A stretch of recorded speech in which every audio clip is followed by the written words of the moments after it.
pemuda Indonesia perlu lebih punya bekal yang bisa dipakai untuk membangun Indonesia dengan memiliki kemampuan 3 kawasan akademik. Beliau menyebut sebagai terampil. Terampil dalam konteks ini itu terampil meliputi terampil motorik atau otot, terampil pikir atau cerdas, dan terampil hati atau attitude. Itu menjadi tema yang dibelajarkan intens kepada mahasiswa ATMI, sehingga kelak itu menjadi lulusan yang bisa berguna.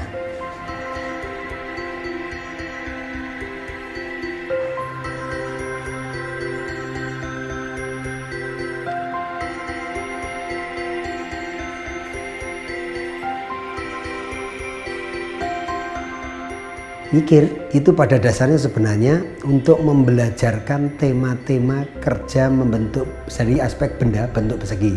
Tapi dari aspek tingkah laku kerja adalah untuk mengantarkan tema-tema kerja manual di tangan.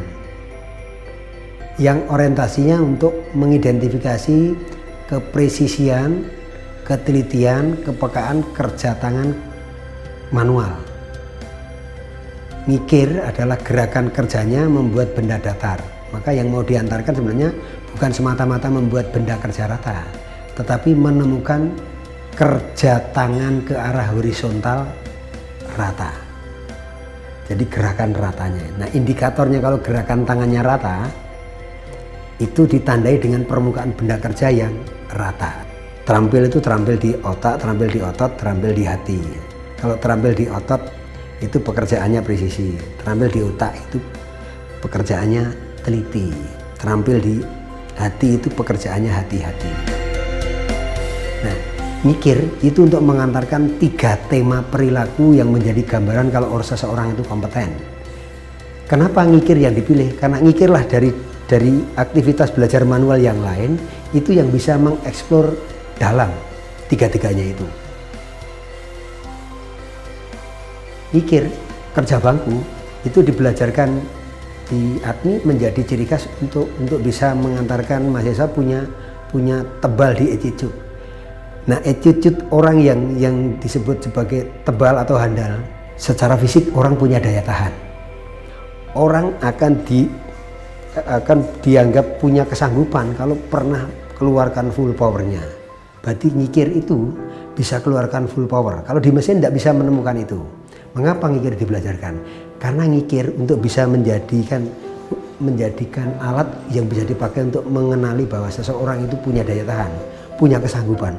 Tapi kesanggupan itu akan dijelaskan konkret melalui yang tertinggi, yang ketiga adalah kalau seseorang sudah menemukan gerakan tangan yang datar.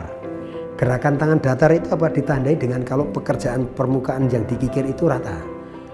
Itu bukan membuat benda kerja rata, tapi membuat gerakan tangan saya ke arah horizontal itu rata. Kalau itu tercapai, indikatornya adalah permukaan rata. Dalam konteks keseimbangan pembebanan namanya menggerakkan kikir seimbang. Pada fase itulah disebut sebagai kalau feeling saya sudah masuk. Nah, orang sanggup itu secara sosial, kalau dia punya daya tahan, dia bisa full power, dia juga punya feeling presisi. Benda kerja yang dikerjakan untuk berlatih materialnya adalah material yang tipikalnya baja, keras, ulet. Biasanya di ATMI pakai ST60. Jadi tidak pernah di ATMI menggunakan material yang dari light metal, aluminium, kuningan, situ enggak. Harus pakai material yang karakternya keras, ulet. Supaya apa? Supaya full powernya keluar, sehingga latihan daya tahannya terbangun dari situ. Jadi caranya mengevaluasi kinerja yang dia pelajari adalah dengan cara mengukur. Jadi mengukur itu adalah untuk mengevaluasi kinerjanya dia, bukan untuk mencapai mengantarkan benda kerja ini sesuai dengan gambar, tidak.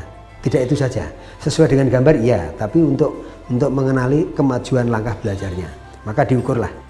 Semua titik yang menentukan kualitas sebuah pekerjaan harus diukur. Setidaknya 5 titik. Mengukur itu 5 tempat ya.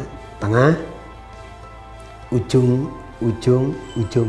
pojok-pojoknya 4. Capaian capaian prestasi belajarnya diakui pada titik yang terjelek. Ini keputusan psikologis supaya orang kalau belajar mekanik itu kesanggupannya hanya ya atau tidak. Maka berlakulah sistem scoring di ATMI, setiap tema belajar itu hanya dinilai ya dikonversi 10, tidak dikonversi 1. Makanya konsekuensinya dari sasaran tujuan belajar seperti itu, maka dimintalah cara pengukurannya. Yang terjeleklah yang menjadi data prestasi kemajuan belajar.